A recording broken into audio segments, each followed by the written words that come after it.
Good morning everyone. आज हम लोग क्राइज़ैंथेमम कल्टीवेशन के बारे में पढ़ेंगे।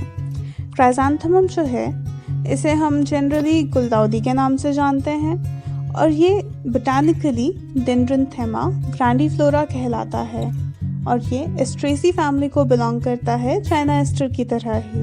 और चाइना एस्टर की तरह ही इसे हम एज अ कट फ्लावर भी यूज़ करते हैं और एज अ लूज फ्लावर भी। और हिमाचल में आज अभी ये काफ़ी बड़े पैमाने में उगाना शुरू किया जा रहा है।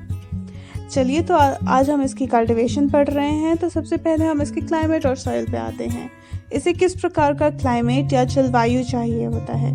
अब सिंस ये शॉर्ट डे प्लांट है, अब आप एक नई टर्म सीख रहे हैं, शॉर्ट डे प्लांट। अब शॉर्ट डे प्लांट का मतलब ये होता है कि वह पौधे जिन्हें सूरज की रोशनी जो है वो जिस समय ये अपनी ग्रोथ ले रहे होते हैं या जिस समय ये बढ़ रहे होते हैं उस समय इन्हें सूरज की रोशनी ज़्यादा चाहिए होती है। और जिस समय फ्लावरिंग करनी होती है यानी कि जिस समय फूल खिलने होते हैं तो उस समय इन्हें सूरज की रोशनी कम चाहिए होती है। अगर सिंपल टर्म्स में हम बोलें तो जिन्हें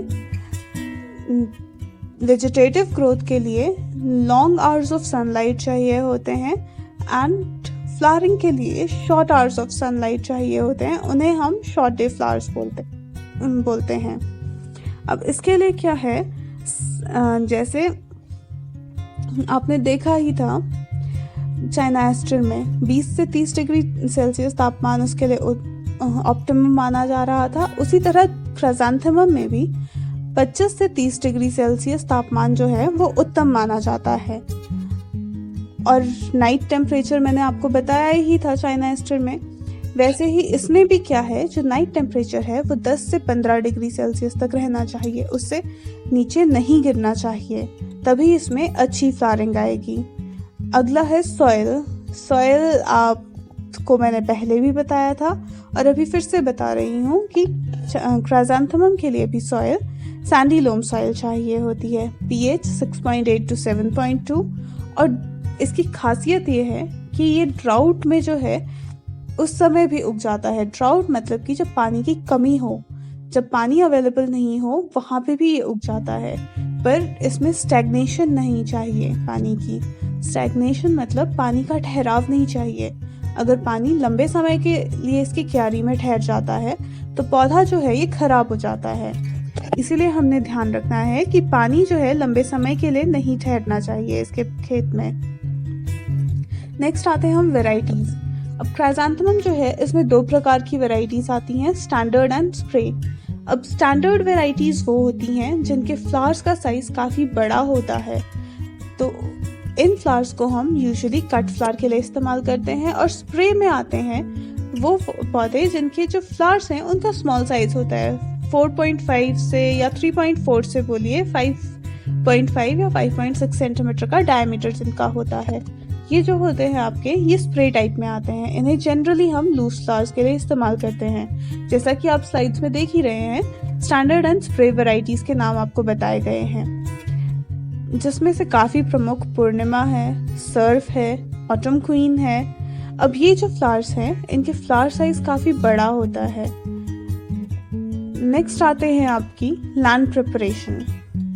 अब लैंड प्रिपरेशन के लिए हमने क्या करना है, सबसे पहले हमने फील्ड ही तैयार करनी है। फील्ड तैयार करने के लिए क्या करते हैं, 2 से 3 बार अच्छे से हम जुताई कर देंगे, अच्छे से प्लोइंग कर देंगे। उसके बाद जो भी खरपतवार के बीज हैं, जो भी आपके पत्थर कंकर छोटी छोटी चीज़ें हैं जो आपके पौधे के लिए हानिकारक है, उनको निकाल के हम बाहर फेंक देंगे। उसके बाद क्या करेंगे, हम उसको लेवल करेंगे। लेवल मतलब उसको एकदम बराबरी पर लाएंगे। फिर जब लेवलिंग करनी है उससे पहले हम लोग क्या करेंगे, एक बेसल डोज डालेंगे FIM का 5 kg पर मीटर स्क्वायर के हिसाब से। बोलने का मतलब ये है कि जब हम पौधा लगाते हैं तो हम बेड साइज के अकॉर्डिंग हम FIM बनाते हैं और बेड साइज हम मिनिमम लेके जाते हैं कि 1 मीटर स्क्वायर के एरिया में 5 किलो FIM लगेगा। और FIM कैसा चाहिए आपका, FIM जो है आपका वो ड्राइड होना चाहिए, वो सूखा हुआ होना चाहिए। जब भी आप खेत में गोबर लगाते हैं, आप कभी गीला गोबर नहीं लगाते हैं, आप हमेशा सूखा गोबर लगाते हैं। वो इसलिए ताकि अगर गोबर जो है वो अगर गीला है तो उसमें मॉइस्चर होता है। उस मॉइस्चर से क्या होता है, खरपतवार के बीज या किसी प्रकार की बीमारी आ सकती है आपके पौधे में। इसीलिए हम गोबर को सुखा के अच्छे से ड्राई करके फिर ही लगाते हैं। अब ये सब करने के बाद जब सॉइल की लेवलिंग कर दी जाती है तो किसी भी प्रकार की बीमारी से बचाने के लिए क्या करते हैं, हम सॉइल स्टेरिलाइजेशन करते हैं। यानी कि हम क्या करते हैं, कार्बनडीजियम या फिर फॉर्मेल्डिहाइड, इनका एक प्रॉपर मिक्सचर बनाते हैं हम। उसके बाद क्या करते हैं, हम अपनी फील्ड को ड्रेंच कर देते हैं। ड्रेंच मतलब इनका हम प्रॉपर पानी में एक मिक्सचर बना देंगे और पूरी फील्ड में वो पानी हम लगा देंगे और उसके बाद हम इसे कवर कर देंगे ऑलमोस्ट 72 आवर्स के लिए, ताकि जो किसी प्रकार का कोई पेस्ट रह गया हो, कोई बीमारी रह गई हो पिछले पौधे से, वो खत्म हो जाए और हम जब पौधा लगाएं तो उसमें किसी भी प्रकार की बीमारी ना आए। अब नेक्स्ट हम करते हैं, हम बेड्स तैयार करते हैं। अब बेड जो है वो हम अपनी खेत की लेंथ के हिसाब से करते हैं। अब खेत की लेंथ जितनी लंबी होगी बेड का साइज उतना ही लंबा होगा, पर उसकी विड्थ जो है, उसकी चौड़ाई जो है वो 1 मीटर के अकॉर्डिंग रखी जाएगी। नेक्स्ट आता है इसका, अब लैंड प्रिपरेशन होने के बाद क्या करेंगे हम, प्रोपगेशन। अब प्रोपगेशन जो है क्राइसैंथेमम की, वो करी जाती है सकल्स और टर्मिनल कटिंग्स के थ्रू। सकल्स जैसा कि आप फोटो में देख ही रहे हैं,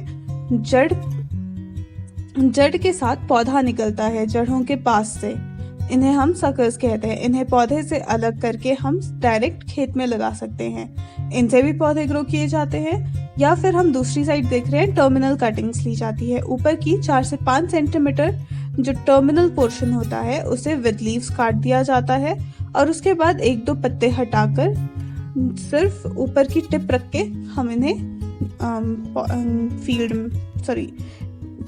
ट्रेस में लगा देते हैं। ठीक है। अब अगर हम कमर्शियल लेवल पे देखें तो कमर्शियल लेवल पे जो पौधा है वो टर्मिनल कटिंग्स के द्वारा उगाया जाता है। अब ऊपर की 5 से 7 सेंटीमीटर लेंथ की हम कटिंग ले लेंगे और उसके बाद क्या करेंगे, नीचे के जितने भी पत्ते हैं उन्हें निकाल देंगे। निकालने के बाद हम कटिंग को एक स्लांट कर देंगे नीचे से और उस पोर्शन को हम अपने IBA सॉल्यूशन में डाल देंगे। अब IBA जो है, इंडोल ब्यूटारिक एसिड, ये जो है आपका, ये रूटिंग हार्मोन है। अगर आप लोगों ने ध्यान दिया होगा लास्ट ईयर की क्लासेस में, तो आप लोगों को ग्रोथ हार्मोन्स के बारे में पढ़ाया गया था। अब ग्रोथ हार्मोन्स में आते हैं ऑक्सिन्स, इंडोल ब्यूटारिक एसिड्स वगैरह जो है, ये है आपके ऑक्सिन्स। ये रूट प्रमोशन में हेल्प करते हैं। अब रूट प्रमोशन के लिए जब इसको हमने डाल दिया, उसके बाद निकाल के इन्हें हम क्या करते हैं, हम अपने पॉलीटनल्स में लगा देते हैं, जिसमें सैंड और मिट्टी का मिक्सचर बना के हमने छोटे छोटे बेड्स तैयार किए होते हैं।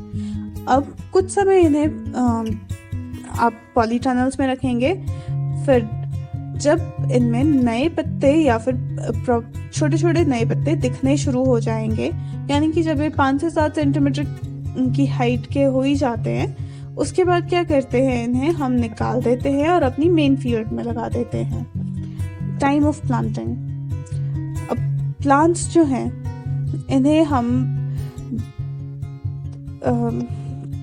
पौधा नर्सरी में लगाने के लगभग 15 या 20 दिन बाद फील्ड में हम ट्रांसप्लांट कर देते हैं। यूजुअली ट्रांसप्लांटिंग जो होती है वो आपकी जून से शुरू होकर सितंबर तक चलती रहती हैं और प्लांटिंग के लगभग 30 दिन बाद हम क्या करते हैं, हम पिंचिंग करते हैं, जिसका प्रोसेस मैं आपको आगे समझाऊंगी। बट अभी के लिए आप लोग ध्यान देंगे कि इसमें भी स्पेसिंग जो है वो 30 बाय 30 सेंटीमीटर की रखी जाती है। अब न्यूट्रिएंट मैनेजमेंट, सबसे पहले तो क्या देखा जाता है कि FIM जो है वो, जैसा कि हमने पढ़ा था, 5 kg पर हेक्टेयर पर मीटर स्क्वायर के हिसाब से लगाया जाता है और इसे अगर हम रफली देखें तो 8 से 10 टन पर एकड़ लगता है।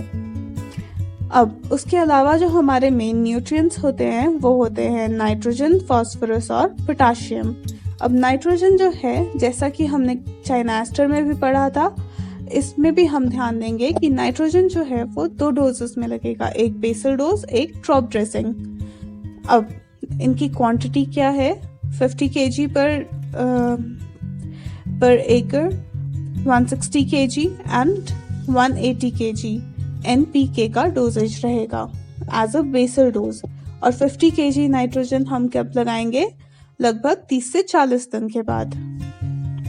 ना इरिगेशन, अब क्योंकि जो है ये ऑलमोस्ट रेनी सीजन के आसपास लग रहा है, तो इरिगेशन की फ्रिक्वेंसी जो है वो बारिशों पे डिपेंड करेगी। जब तक बारिश है तब तक इरिगेशन देने की जरूरत नहीं, और बारिश खत्म होने के बाद क्योंकि ऑलमोस्ट सर्दी ही आ जाती है, तो हम लोग 3 से 4 दिन के अंतराल में हम पानी देते हैं।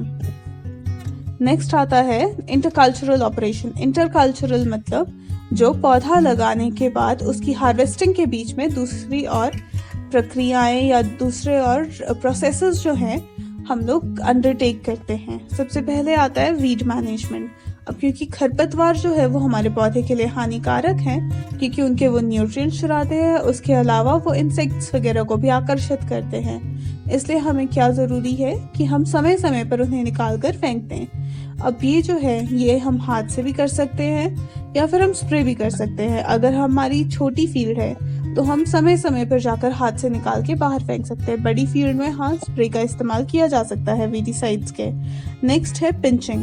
अब पौधा लगाने के लगभग 30 दिन बाद हम लोग उसका जो टर्मिनल पोर्शन होता है, जो ऊपर का पोर्शन होता है, उसको निकाल देते हैं, ताकि क्या हो, आपकी जो है पौधे में और ज़्यादा ब्रांचेस आए और उसमें नंबर ऑफ फ्लावर्स जो है वो इंक्रीज हो। इसे हम पिंचिंग कहते हैं। नेक्स्ट है डिस्बडिंग। अब डिस्बडिंग जो है इसमें हम जो अवांछित बड होता है, जो अवांछित कली होती है, उसको निकाल देते हैं। अब ये वेरी करेगा वैरायटी पे। आपको मैं पीछे भी बता चुकी हूँ कि पौधे जो है इसमें 2 प्रकार की वैरायटीज आती हैं, स्टैंडर्ड एंड स्प्रे।